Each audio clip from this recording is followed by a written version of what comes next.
السلام علیکم.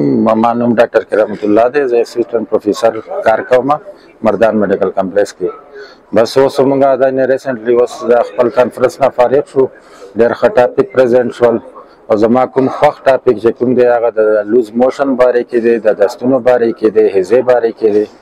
نو دا دستونه لکه ماشومانو کې ډېر عام مطلب کامن سیز دی او د دې لکه مین وجې د څښاک خوراک څخه اوبه دا وجې دي او صفایان نه کول دي او ډېر ښه مطلب پرهیز کولو سره مطلب دا بچ کېږي، لکه مطلب حفاظت د ماشوم کېږي.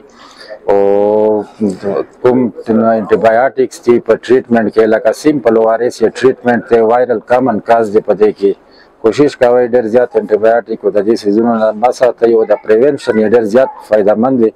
صفایي خیال ساتئ، لاسونو هینډ واشنګ ورله ماشومانو نه صفا کوئ او دا کوشش کوئ چې کله هم ډیهایډریشن شي کور کې خپل وارث جوړوئ ورله هغې خپله طریقه دی په هر ځای کې اویلیبل دی او انشاءالله تاسو ماشومان چې په ټیم علاج یې وشي دا ټولو نه زیات ماشومان چې مري د هغه هم دستونو نه مري. دا ډېره څخه بیماریان خو ډېر کمې وجې دي. نو کوشش کوئ خپل ماشومانو صفایي خیال ساتئ. تھینک یو ویری مچ. مهرباني.